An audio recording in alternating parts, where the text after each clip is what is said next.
Yo, what's going on? It is your man B Swift. I want to welcome you today to the McDonald's Our Past, Our Future podcast, man. It's all about Black History Month in February, and Indiana has a lot of history that dates so far back all the way into currently. And today I'm bringing in one of my buddies. He's an influencer. He's a photographer. He's a community activist. He's a producer. He does everything. Mr. Kenneth Wildstyle DaProducer. What's up, brother? What's up, man? How you doing? I'm good, man. How are you? Good, man. Thanks for having me. No problem. Now, with us doing this podcast today, presented by McDonald's, it's all about Black history.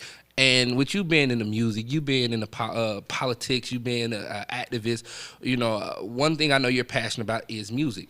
And over the years, we've talked many times, whether it's just been simple conversations or Facebook conversations about Indiana and its musical history. And the history here is amazing. When you look at movies like Ray Charles, you see stuff like that. Or when you looked at Dolomite, you seen Dolomite come back to Indiana, and he actually showed Dolomite here first. You know what I mean? And that's stuff that some people don't know unless you know the history. And I know you know it because you're into it. And Indiana Ave is something you're very passionate about, whether it's the present or the past. And your grandfather was also a part of that history. So I would like for you first to tell me your history with Indiana Ave and why you're so passionate about it.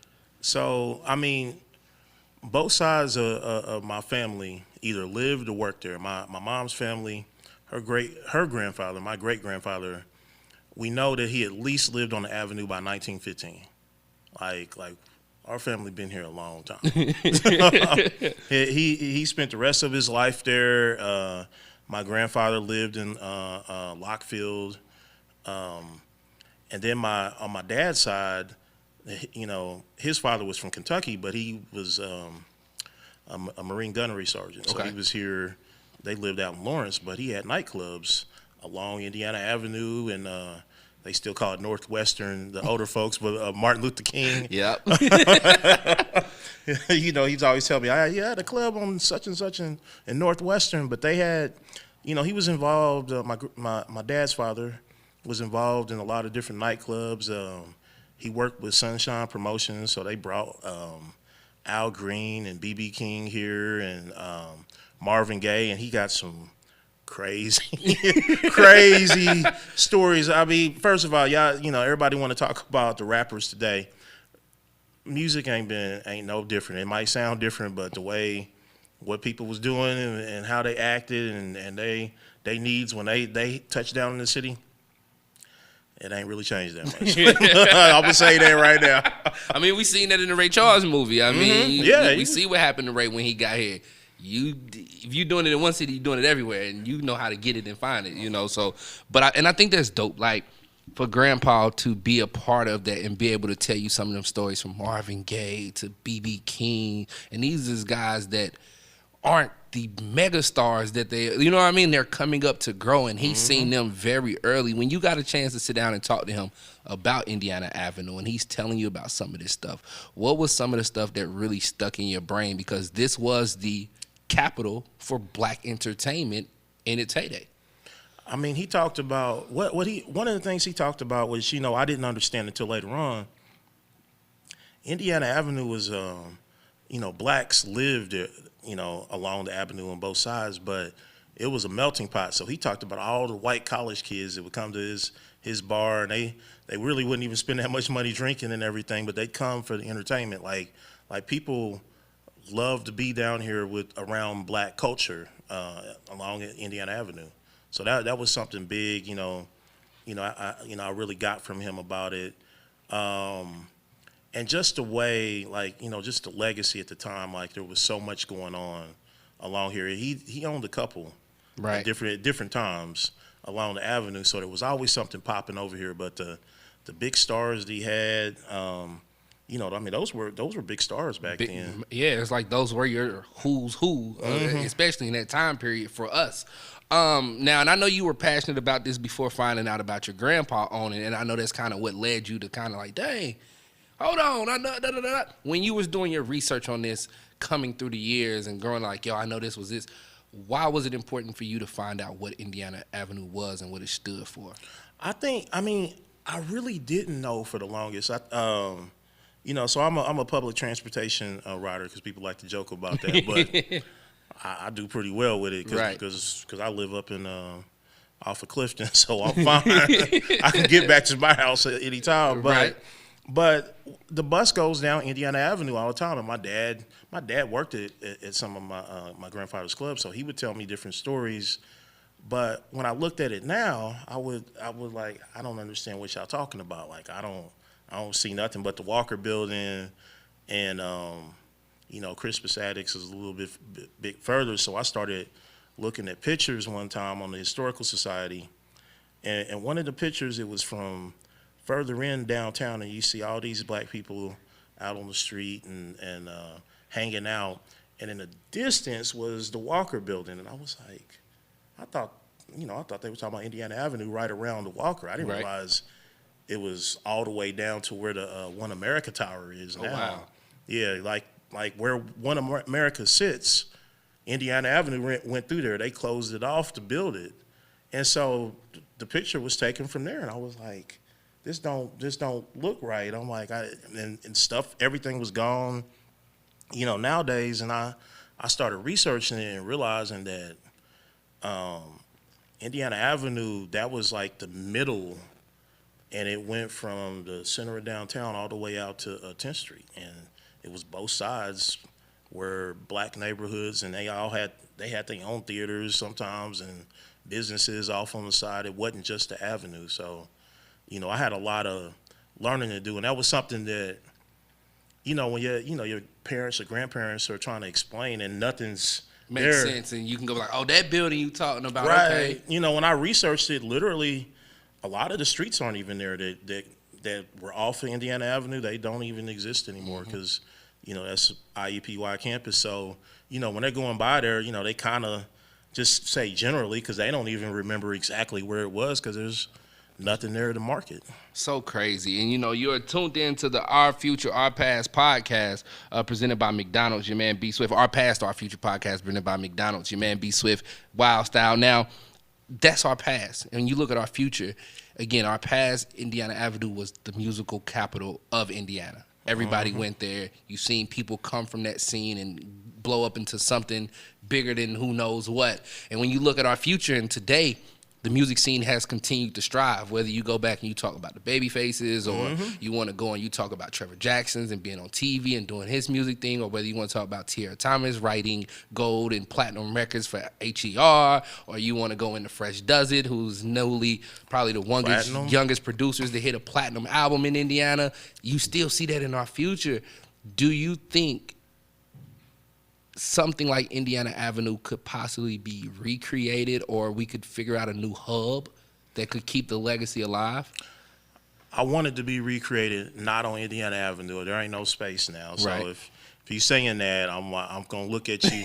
I'm gonna side eye you because IUPUI is pretty busy there, and I think everything's taken up. But I think we have to get back to loving and respecting our black communities, and we'll call them ghetto and this and all that, but all the pictures I have of Indiana Avenue, they had everything going on there from drugs to prostitution to great music to people to churches Right. to It was ballet, everything. dancing, all of it. Like you're gonna have to accept what you think is the bad along with the good, and I think we do need to rebuild that. Probably not over there, but in our areas that we already calling home, because that's what it was about. Nah, community. and that's what it was about. And the dope part, I think you do a great job at showcasing this. And again, you're listening to the Our Past, Our Future podcast presented by McDonald's. Right now, you have something that represents our future in an amazing spot. I was walking through. I've seen you when you put it up, and that didn't do justice. One day, I'm coming back from L.A. or somewhere, walking through the airport. Bam! This big old display that you were able to put up that has all of your photography that deals with the Indianapolis music scene. It's like, how important to the culture was that, and how dope was that for you to get that phone call to do that? Man, I mean, I'll be honest. I don't even know the full implications because I thought it would get some attention, but I didn't think it was gonna get that attention. Yeah, the attention that it's got it's kind of caught me off guard. But I'll tell you, I got amazing friends. I'm in a collective. It's a community development, asset-based community development collective. And so I have a lot of connections. It's called The Learning Tree. I also interface with another community group called Kepler Institute. Okay. And because of them, I have a lot of friends. And so Julia Moore at the Arts Council, you know, she hit me up and she said she just wanted me to do, she'd seen my photography because my neighbor, who's part of the Learning Tree, Diamond, he threw me a show. We did it at the Athenaeum back in 2017. Yep. And, you know, she had seen some of that and she said, well, I think you'll be ready for an airport exhibit. And she told me about it, like, I want to say spring of 2018. And she told me it'd be November of 2019. And I'm like, what? I'm like, you sure? Like me? And she was like, yeah, you'll be ready. So, you know, the whole time I was just trying to work on honing my craft and trying to figure out how I can best represent Indianapolis hip hop. And I couldn't get everybody.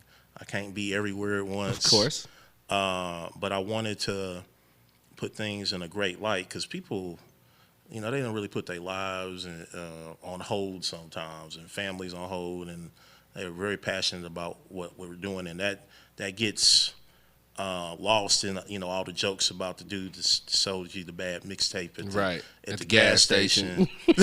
You know, when you got all these other artists that are just out here killing it. I mean, they putting out really great, dope, original music, and the only difference between them and what you play on the radio is that they just don't have the attention yet. Facts. So no, I agree, because I think there's a lot of great artists out right now that's one look away, and I think Fresh Does It is doing something amazing. It brings a lot of different looks, whether it's producers, you know what I mean, the next step. And I think what you're doing, again, walking through the airport, as soon as you come across out of leaving the plane and headed to the bag thing, you see it right there on your right-hand side, as big as that, and it makes you want to stop, like, what the heck is this? Like, this is dope. But it represents our past, which is Indiana Avenue, and all the musical guests that came through there and put on for the city, or, you know what I mean, and represented in a great way for the culture.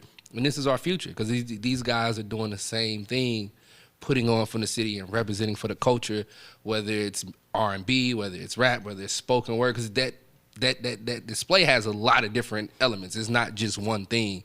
And I encourage people to go check it out when you're coming out the airport. Even if you just drive out there to go look at it, go look at it and see what it represents, because as we run into February, it's Black History Month.